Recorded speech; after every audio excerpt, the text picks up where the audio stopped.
18. A oração dominical. Curada pelo Mestre Divino, a sogra de Simão Pedro ficara maravilhada com os poderes ocultos do Nazareno humilde, que falava em nome de Deus, enlaçando os corações com a sua fé profunda e ardente. Restabelecida em sua saúde, passou a reflexionar mais atentamente acerca do Pai que estás nos céus, sempre pronto a atender às súplicas dos filhos. Chamando certo dia o genro para um exame detido do assunto, consultou-o sobre a possibilidade de pedirem a Jesus favores excepcionais para sua família. Lembrava-lhe a circunstância de ser o mestre um emissário poderoso do reino de Deus que parecia muito próximo. Concitava-o a ponderar ao Messias que eles eram dos seus primeiros colaboradores sinceros e a enumerar-lhe as necessidades prementes da família, a exiguidade do dinheiro, o peso dos serviços domésticos, a casa pobre de recursos, situação a que as imensas possibilidades de Jesus, cheio de poderes prodigiosos, seriam capazes de remediar. O pescador simples e generoso, tentado em seus sentimentos humanos, examinou aquelas observações destinadas a lhe abrir os olhos com referência ao futuro. Entretanto, refletiu que Jesus era mestre e nunca desprezava qualquer ensejo de bem ensinar o que era realmente proveitoso aos discípulos. Acaso, não saberia ele o melhor caminho? Não viam em sua presença alguma coisa da própria presença de Deus? Guardando, contudo, indeciso o espírito, em face das ponderações familiares, buscou uma oportunidade de falar com o Messias acerca do assunto. Chegada que foi a ocasião, o apóstolo procurou provocar muito de leve a solução do problema, perguntando a Jesus com a sua sinceridade ingênua: Mestre, será que Deus nos ouve todas as orações? Como não, Pedro? Respondeu Jesus solicitamente. Desde que começou a raciocinar, observou o homem que, acima de seus poderes reduzidos, havia um poder ilimitado, que lhe criara um ambiente da vida. Todas as criaturas nascem com tendência para o mais alto e experimentam a necessidade de comungar com esse plano elevado, donde o Pai nos acompanha com seu amor, todo justiça e sabedoria, onde as preces dos homens o procuram sob nomes diversos. Acreditaria Simão que em todos os séculos da vida humana recorreriam as almas incessantemente à sua porta silenciosa e inflexível, se nenhum resultado obtivessem? Não tenhas dúvida, todas as nossas orações são ouvidas. No entanto, exclamou o respeitoso discípulo: se Deus ouve as súplicas de todos os seres, por que tamanhas diferenças na sorte?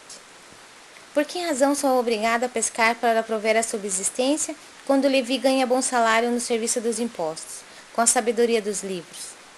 Como explicar que Joana disponha de servas numerosas, quando minha mulher é obrigada a plantar e cuidar da nossa horta? Jesus ouviu atento essas suas palavras e retrucou: Pedro, precisamos não esquecer que o mundo pertence a Deus e que todos somos seus servidores. Os trabalhos variam, conforme a capacidade do nosso esforço. Hoje pescas, amanhã pregarás a palavra divina do Evangelho. Todo trabalho honesto é de Deus. Quem escreve com a sabedoria dos pergaminhos não é maior do que aquele que traça a leira laboriosa e fértil com a sabedoria da terra. O escriba sincero que cuida dos dispositivos da lei é irmão do lavrador bem intencionado que cuida do sustento da vida. Um cultiva as flores do pensamento, outros as do trigal que o Pai protege e abençoa. Achas que uma casa estaria completa sem as mãos abnegadas que lhe varrem os detritos? Se todos os filhos de Deus se dispusessem a cobrar impostos, quem os pagaria? Vês, portanto, que antes de qualquer consideração, é preciso santificar todo o trabalho útil, como quem sabe que o mundo é morada de Deus. Já pensaste que se a tua esposa cuida das plantas da tua horta, Joana de Cus educa as suas servas? A qual das duas cabe a responsabilidade maior? A tua mulher que cultiva os legumes ou a nossa irmã que tem algumas filhas de Deus sob sua proteção? Quem poderá garantir que Joana terá essa responsabilidade por toda a vida? No mundo, há grandes generais que, apesar das suas vitórias, passam também pelas duras experiências de seus soldados. Assim, Pedro, precisamos considerar em definitivo que somos filhos e servos de Deus, antes de qualquer outro título convencional, dentro da vida humana. Necessário é, pois, que disponhamos o nosso coração a bem servi-lo, seja como rei ou como escravo, certos de que o Pai nos conhece a todos e nos conduz ao trabalho ou à posição que mereçamos. O discípulo ouviu aquelas explicações judiciosas e, confortado com os esclarecimentos recebidos, interrogou: Mestre, como deveremos interpretar a oração? Em tudo, elucidou Jesus, deve a oração constituir o nosso recurso permanente de comunhão ininterrupta com Deus. Nesse intercâmbio incessante, as criaturas devem apresentar ao Pai, no segredo das íntimas aspirações, os seus anelos e esperanças, dúvidas e amargores. Essas confidências lhes atenuarão os cansaços do mundo, restaurando-lhe as energias, porque Deus lhes considerará de sua luz. É necessário, portanto, cultivar a prece, para que ela se torne um elemento natural da vida, como a respiração. É indispensável conheçamos o meio seguro de nos identificarmos com o nosso Pai. Entretanto, Pedro, observamos que os homens não se lembram do céu, senão nos dias de incerteza e angústia do coração. Se a ameaça é cruel e iminente, o desastre. Se a morte do corpo é irremediável, os mais fortes dobram os joelhos. Mas quando não deverá sentir-se o Pai amoroso e leal de que somente o procurem os filhos nos momentos do infortúnio, por eles criados com as suas próprias mãos? Em face do relaxamento dessas relações sagradas por parte dos homens, indiferentes ao carinho paternal da providência que tudo lhes concede de útil e agradável, improficuamente desejará ao filho uma solução imediata para suas necessidades e problemas, sem remediar ao longo afastamento em que se conservou do pai no percurso, postergando-lhe os desígnios, respeito às suas questões íntimas e profundas. Simão Pedro via o mestre com uma compreensão nova. Não podia aprender a amplitude daqueles conceitos que transcendiam o âmbito da educação que recebera, mas procurava perceber o alcance daquelas elucidações a fim de cultivar um intercâmbio perfeito com o Pai sábio e amoroso, cuja assistência generosa Jesus lhe revelara dentro da luz dos seus divinos ensinamentos. Decorridos alguns dias, estando o mestre a ensinar aos companheiros uma nova lição referente ao impulso natural da prece, Simão lhe observou: Senhor, tenho procurado, por todos os modos, manter inalterável a minha comunhão com Deus, mas não tinha alcançado o objetivo de minhas súplicas. E o que tens pedido a Deus? Interrogou o mestre sem se perturbar. Tenho implorado a sua bondade que aplane os meus caminhos, com a solução de certos problemas materiais.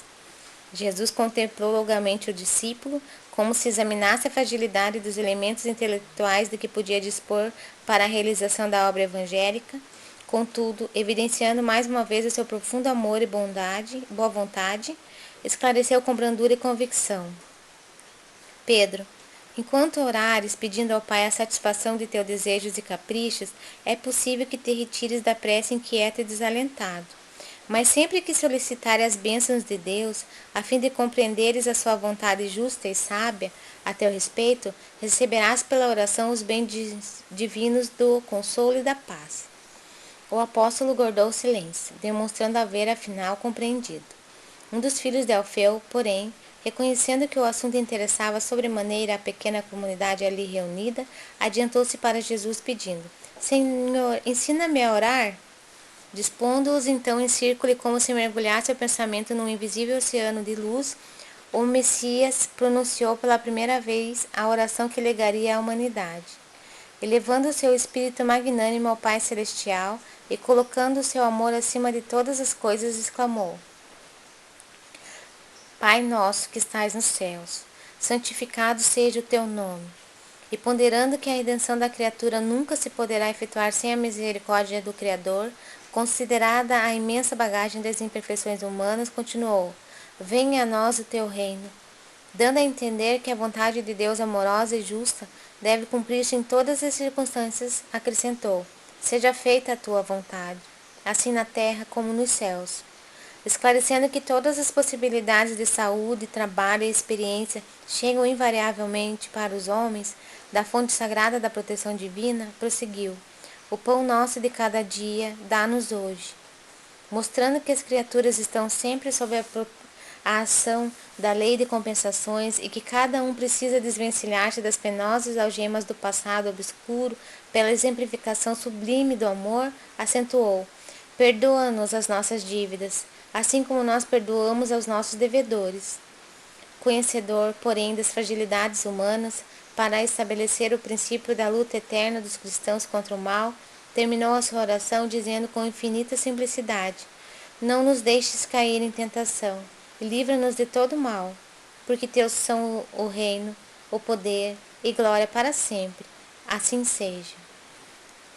Levi, o mais intelectual dos discípulos, tomou nota das sagradas palavras para que a prece do Senhor fosse guardada em seus corações humildes e simples.